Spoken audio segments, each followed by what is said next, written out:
Maître Black Oya, homme de droit.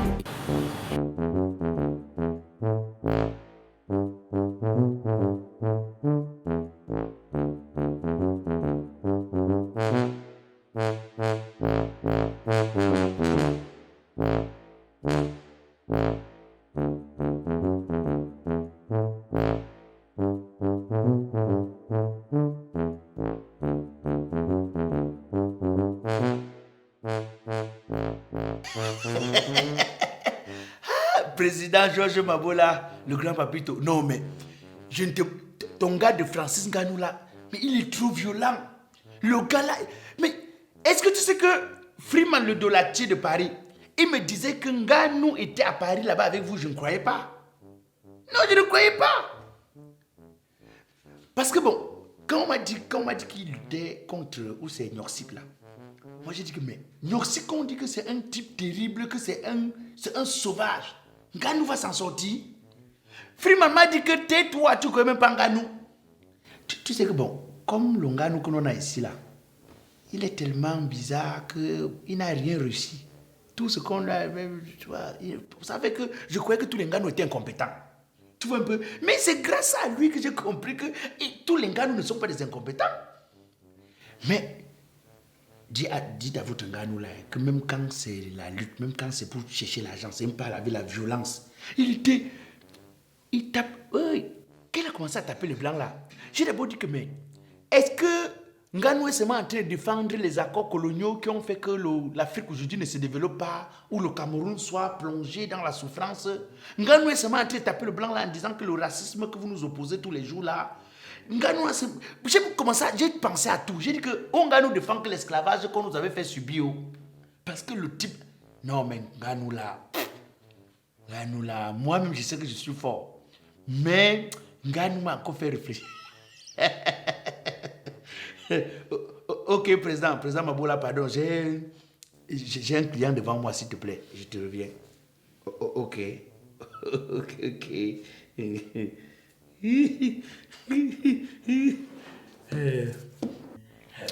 Merci de vous souvenir que j'existe, maître.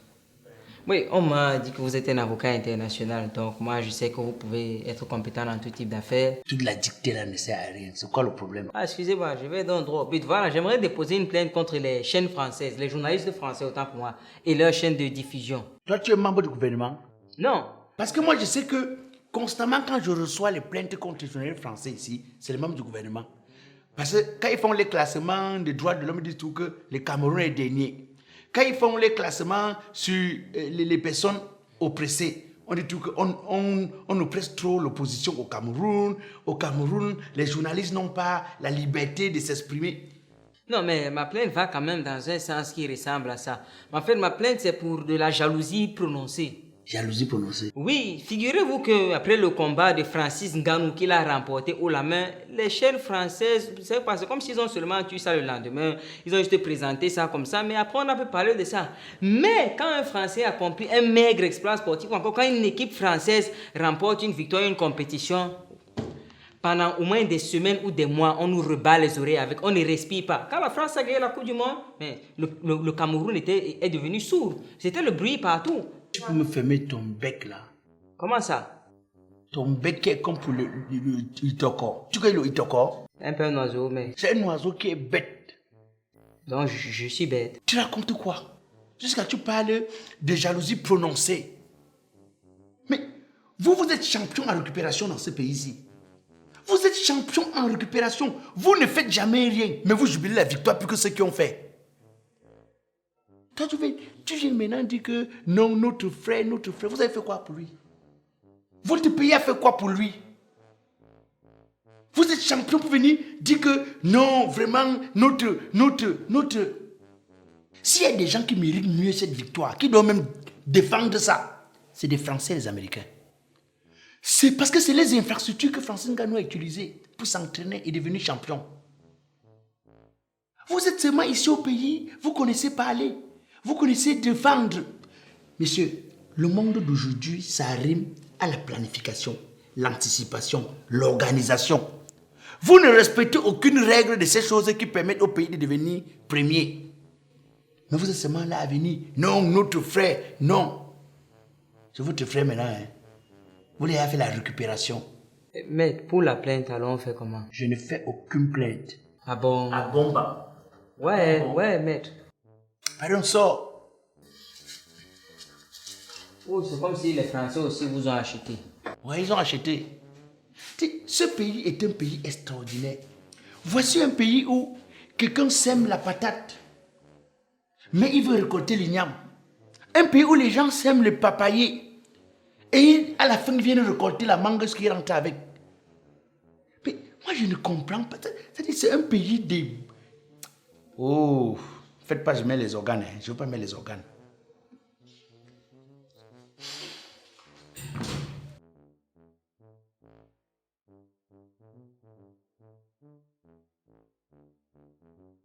Bonjour maître. Bonjour. Vous m'avez l'air très nerveux aujourd'hui. Qu'est-ce qu'il y a? Oui, mais parce que on a des clients ici qui se comportent comme des charançons, comme la moisissure. Ils rentrent au cabinet comme ils pensent que nous sommes là à ne rien faire. Maître, j'ai besoin de votre aide. Madame Didier, hein, vous croyez que nous sommes ici dans un orphelinat ou bien nous sommes dans une organisation d'aide humanitaire? Madame, ça c'est un cabinet d'avocats. Vous payez des services et on vous les rend.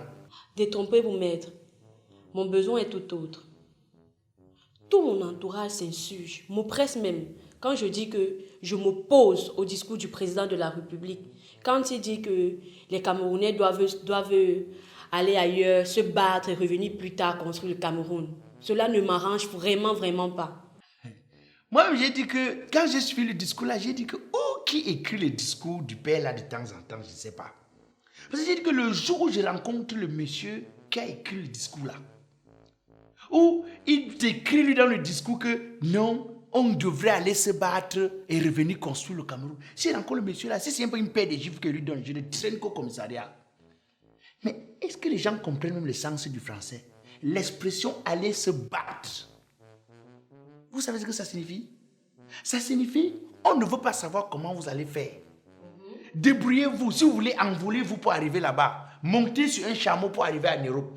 Si vous voulez nager comme d'habitude, passer par la mer. Déjà qu'ils disaient que les Camerounais connaissent la période où les requins ont faim. Et la période où les requins sont en repos, donc ils peuvent traverser. Donc, on ne veut pas savoir si quand vous allez arriver en Europe, vous allez arriver dans un pays étranger, si vous allez travailler dignement pour gagner votre vie. On ne veut pas savoir comment vous vous battez là-bas. Tout ce qu'on veut, c'est revenir construire le Cameroun. Ils pensent que si ils avaient réuni toutes les conditions pour que le Camerounais puisse s'en sortir ici, l'on aurait pensé, ne serait-ce que penser à aller ailleurs, aller tripatouiller ailleurs, faire du n'importe quoi. Vous savez, on dit souvent que le Cameroun, que l'Afrique a un incroyable talent. Moi, j'ai envie de dire que le Cameroun est maudit de talent. Parce que quand vous regardez dans les conditions dans lesquelles les Africains, les Camerounais particulièrement, parviennent à devenir champions dans toutes les catégories, tous les domaines, j'ai envie de me demander, ce n'est pas la malédiction qu'on a fait du Cameroun ou c'est quoi? Le gars qu'on appelle Francis Ngannou là, moi je vois comment chacun commence à s'exciter là, comme les enfants vierges qui cherchaient à se dévierger. Moi j'ai envie de demander, vous avez fait quoi pour Francis Ngannou? Vous avez fait quoi pour Francis Ngannou? Le pays s'y mérite fait une lettre d'excuse à Ngannou. Hein. Une lettre d'excuse pour Ngannou. Parce que si on avait entretenu Ngannou, on serait aujourd'hui en train de parler avec autorité. En train de dire que c'est nous qui avons construit les infrastructures où tu t'es entraîné. C'est nous qui t'avons fabriqué pour que tu deviennes ce que tu es devenu. Tu es notre produit. Tout ce qu'on nous revendique, ce n'est que parce que c'est un Camerounais qui avait enceinté. C'est tout. On a fait quoi pour lui? Si le requin le mangeait à la mer, on devait avoir le champion UEFA ou c'est UFC? UFC. On devait avoir le champion UFC. Il y a des moments où je dis vraiment, j'ai envie de partir du pays. Mais la seule chose qui me retient encore, c'est la sauce jaune. Je pense à la sauce jaune, je dis, je ne pars pas. Mais bon, c'est mieux, va dans un commissariat. Je suis occupé, va dans un commissariat. C'est l'endroit habilité. Oui, vas-y, va dans un commissariat. D'accord. Merci, maître. Bonne journée, ça va aller. Ok.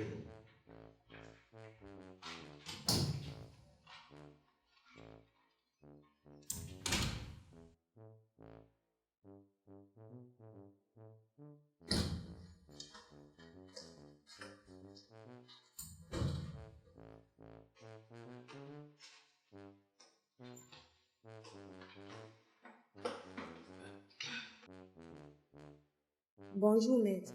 Bonjour. Je vais me porter plainte à un hôpital. Ils ont fait comment? Ils t'ont opéré les seins mal ou bien? Non, maître, loin de là. Figurez-vous que j'amène ma tante à l'hôpital. Les médecins utilisent une certaine lenteur pour s'occuper de ma tante. Maintenant, ma tante se retrouve dans une situation difficile à gérer. Madame, vous tombez bien. Vous tombez bien. Vous ne connaissez pas le service Doctor at Home? Docteur at home? Oui. Maître. Comment tu arrêtes seulement? Je te dis, je te montre, tu arrêtes seulement comment? Service de soins à domicile. Donc, ils font dans les consultations médicales, les soins de kiné, thérapeutique. Ils font dans la garde, enfin, ils ont les gardes malades, les soins infirmiers, prélèvements à domicile. Ils font tout ça à domicile. Quand tu appelles le numéro de téléphone, tu n'as pas 20 minutes pour avoir un médecin parce qu'on envoie le médecin le plus proche. Tu commandes seulement, tu dis voilà, si c'est les soins, si c'est... Attends, je vais... Allez, prenez le numéro. Prenez le numéro. 653 45 61 60 692 95 56 27. Vous les appelez. C'est plus rapide que le ombre, que le terrien. Maître. Voilà. Vous cherchez loin ce qui est auprès de vous. Maman Chantal Ngomeni du Luxembourg.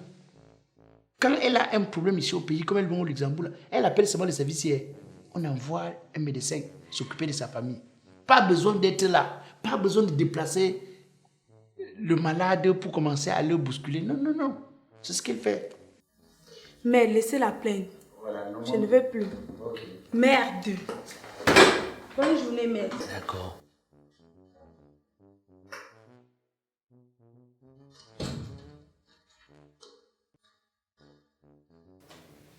Mais l'affaire de Francis Ngannou aussi.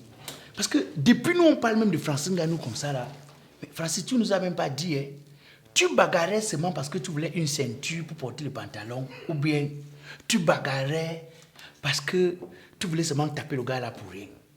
Parce qu'on m'a dit que tu luttes comme ça pour la ceinture. J'ai dit que, hé Francis, quand vous faites votre bagarre là, quand on te donne souvent le coup de poing, ton cerveau quitte, ça change jusqu'à tu ne réfléchis plus bien. Parce que si c'est que tu bagarrais pour avoir seulement que la ceinture, c'est quoi Francis?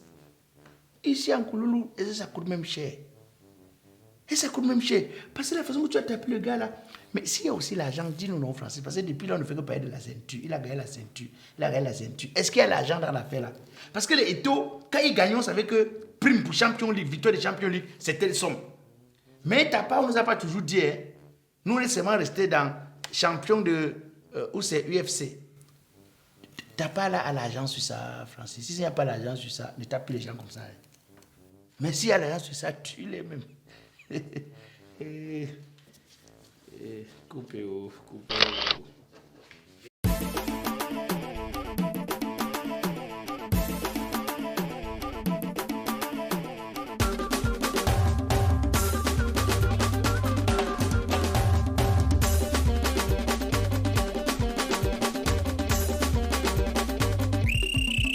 Souffrez de m'écouter.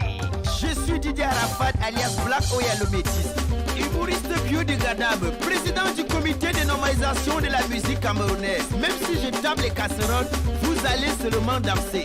Les enfants, arrêtez de vous amuser car c'est l'heure de la vraie musique. On y va. Yeah! Arachide.